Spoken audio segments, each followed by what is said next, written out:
It's something you should celebrate, of course. But how was the feeling the day you learned that she was promoted? Thank you so much. Thank you. Eddy? How was it meeting the president? Is it Phiona who introduced you? Meeting the president. I've always met the president. You know, I head the Musicians Federation in Uganda, and sometimes I have to meet the president to give him reports on the progress on how we are trying to organize ourselves for a better, vibrant music industry. So I meet him oftenly. All right, thank you. So this is Gage. What's your noise now? For Kenzo, you skipped my question in the morning, but I'm coming back to it.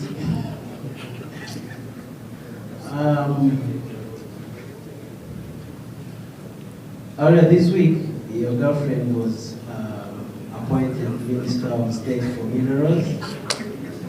And, I think it's something you should celebrate, of course. But how was the feeling the day you learned that she was promoted? Thank you so much. I start with that, you Kenzo first. No less fast. Competition is competition. You know, back then, when we were competing, we took jokes aside because, you know, it was competition, you know. But behind the scene, backstage, we were friends, we were family. And the second question, I don't think I'm the right person to answer that, because I think you should ask that to Bubu. Yeah. I don't know how to answer that because I'm not among the organizers, so it's their business. Thank you. All right. Eddy, it's your turn. Kenzo, it's your turn. Now, anyway, it's a good feeling to witness a friend achieving big promotion of someone you know being appointed a minister. It's a good feeling. Just imagine if you know someone and they are discussing minerals, discussing energy, petrol, gold. All right. Thank you. Okay, that's fine. That's fine. I get it. Ikibazo cyanjye ndakibaza Platini.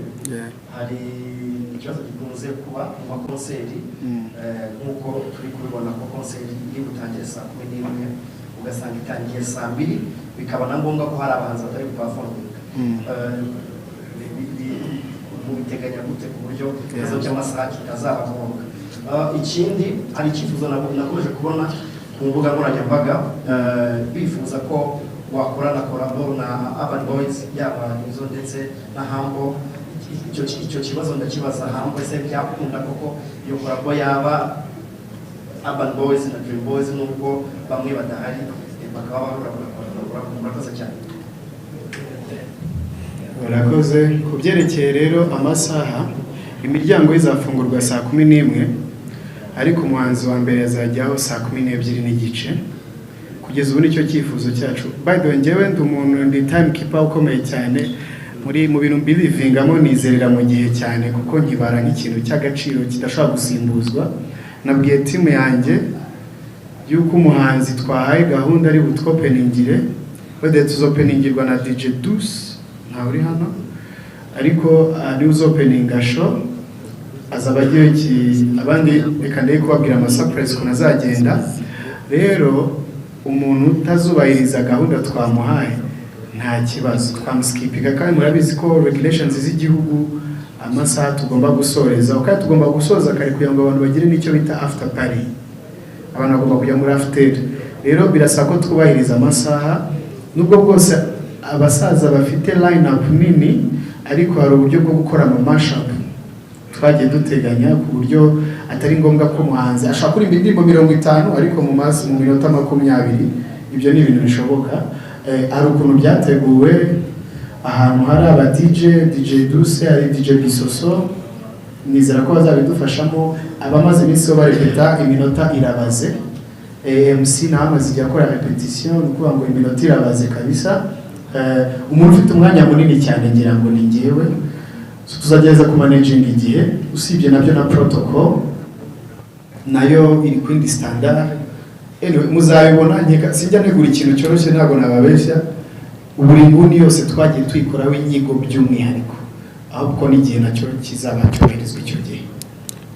Reka nyirakantu nageraho abavandimwe duhurire muri industry. Sometimes mukundana yuko abahanzi batinda gutangira kujya kuri stage, mugerageze mukangurira abantu kujya baza kare, kuko murabivuga ugasanga niba yavuze saa 10 n'igice bari butangire, ugasanga n'abantu bari bagera muri salle. Mugerageze kujya mujya kugurana abafana kugira ngo babashe kubyumva, kuko mwebwe mukavuga ati nimwe mutinda mu icyo gisebo kizabe ku bahanzi, maze ati nahari aba yahageze. Twakumvikanye aba yahageze kandi mubizi kuma muri full access mujya n'inyuma. Mugerageze kujya mugurana n'abafana nabo babyumve, bumve yuko batindira kuza. Hari ukuntu aza ukabona baraza bavuga umuhanzi ageza kuri stage ko ariko umurongo wawe munini cyane. Mujye mugeza muri babwire ibintu byose no kwigisha, kandi no muri abarimu bakuru bashobora kubabwira bakanumva kugira ngo baze gutaramo kare. Nacyo ni imbogamizi abantu bajya mu muhanzi bajya kuri stage sare n'abantu barimo yafata igafatwa yasohoka mu abantu babonetse kandi n'abantu batinze, ariko ko bari abantu babahari. Mujye mugeza nabo babwire ntibakubwe ko abahanzi batinze, ahubwo nabo batinze kuza mu gitaramo. Murakoze. Arakoze. Agira ngo ikibazo bamajije actually Platini yagisobanura neza koko ibintu twahoze tunaganira about stuff. Hari project turacyarimo kuganira n'abaproducer nuko twagira ngo gusa tubanze turangize igitaramo. Nitubona tumaze kuruhuka turajampinga muri studio nta kibazo, gahunda ari iteganyijwe n'ubundi. Murakoze. Nitwa DJ Eddy Kenzo, Magic Fan. Ikibazo bivuze kubaza ndabaza Platini ndetse na Urban Boys. Muri Baba Experience igihe cy'umuziki wabo wose twagaragaye mu gukorana n'abantu bakora hip hop, gukorana na Riderman yakoranye na Urban Boys, ariko anakoranye na Jay Polly.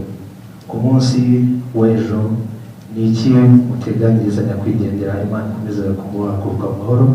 Ni iki muteganya kuzakora mu mwanya w'indirimbo za Jay Polly mwagiye mukorana kandi twakunze? Icyo ni ikibazo cya mbere.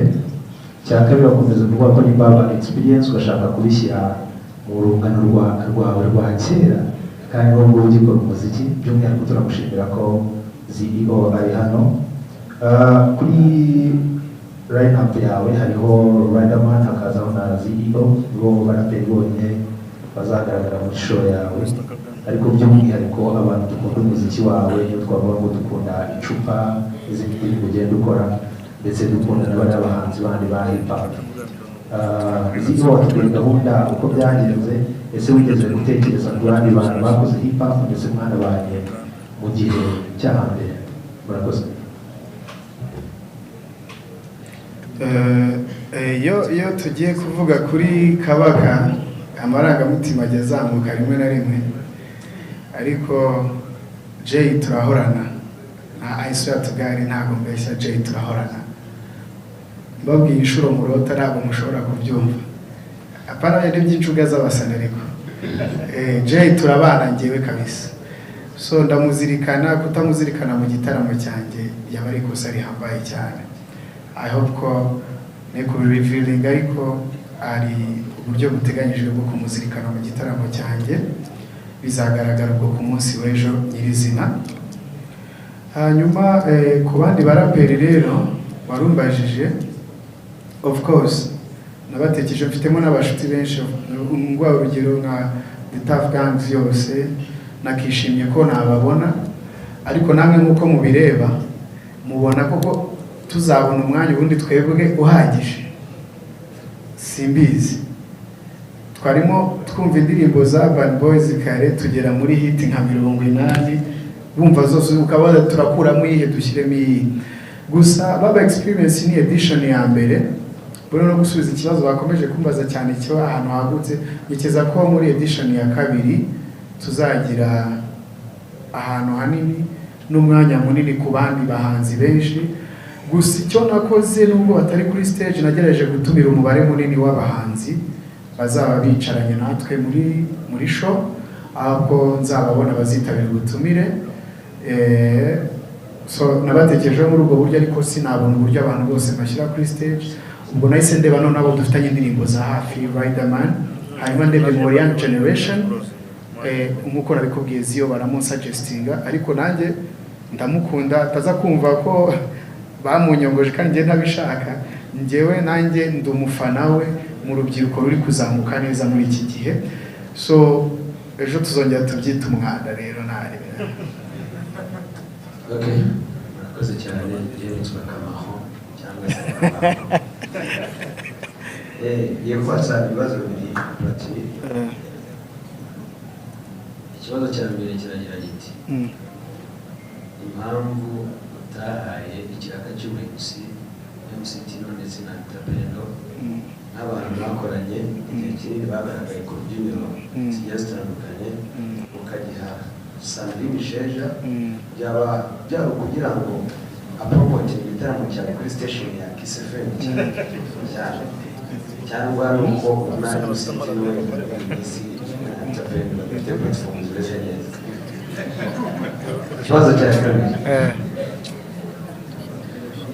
cya kabiri mu rugendo rwa muzika Dream Boys batangiye bari rurerure watumiye Urban Boys kugira ngo baze gufasha muri show yawe baze kumusapotinga ariko baributse n'abantu ko bari bamaze kinini batagaragara nyine mu mwandiko ariko mu magroupe atatu yahitse zimwe harimo na groupe Tata Family abo nibaza impamvu cyangwa se nakubaza impamvu batatugiye Just Family kandi bahati magaca so kugira ngo dusubize ikibazo dusigajemo ibibazo bitatu kimwe bibiri bitatu sawa murakoze na bini Kamaho uranyumva neza bahate mpamvu nibutse neza nabonye yarabamusesenguzi ubwo ejo azaza mu basesenguzi azaza abasesenguzi mushuti wanjye ari n'ubibona akamaro ko ariho ntwikira cyane bahate so afite indi engo y'ubuzi yerekejemo ubuzima bwe ntabwo nari kumukurura muri ibi ngibi rero kandi hari ibindi ari gukora muri iyi minsi niyo mpamvu Just Family by the way idahari ikindi yagiye warumbajije ku kindi Tino na Anita Pendo biroroshye njye nagize nostalgie cyane igitaramo cya mbere nakoze twebwe dukora Dreams cya mbere ariko cya kindi bavuga ngo underground akoze show ya mbere Sandrine Misheja niwe wari MC muri coupe scolaire officielle y'I Butare rero byanje mu mutwe ndabyibuka ndavuga ni no solo kayo yanjye my first concert ndifuza kubigenza nka kumwe wabigenje udufungurira show ya mbere gusa hari udushejo nubona Tino kuri stage ntuzatungurwe nubona Anita Pendo nta barari muri Ghana murabizi ariko abo bose mbese abantu b'abasaza banjye b'inshuti zanjye bose bari involved muri iki gikorwa mu buryo bumwe cyangwa se ubundi nimumbaze ikibazo ngo wibagiwe kanaka mu by'ukuri ntawe nibagiwe buri wese ari involved mu bundi buryo abantu bose mfite uburyo nabazirikanye murakoze cyane ndumva ari icyo nagomba gusubiza tubaze ikibazo kimwe ko bashaka sound check kandi Eddy Kenzo barazanane barashaka kuruhuka so let's be flexible right thank you murakoze kumwe ijambo nitwa Mwire Jason ikibazo nshaka kukibaza ni Zuka Boss nk'umwe mu bantu ushaka kuba bicaye kuri pano utigeze agira icyo avuga ni Zuka Boss ejo bundi ugira utya ukubita icyo bita podcasting hanze tubana kasa mutwe turavuga ati baratwirukanye uyu munsi washyizeho video zitarenze 6 ndetse uyu munsi tuvuga ngo se icyitwa podcasting cyawe kizakomeza gutebereza kuruza gute n'umuziki muhamwe hamwe twirukanisha rero we hamwe byagiye kwa mukatse cyo ni ikibazo nagushubije uzakomeza umuziki no gukora podcasting byose none reka mubwire nuko najya no gusubira ikintu cyose nabonera amafaranga ngewe ntabwo bose ndakora ikindi kibazo cyakoza ni ndakibaza Platini wavuze ko batimakaje utamutumiye kubera ko uyu munsi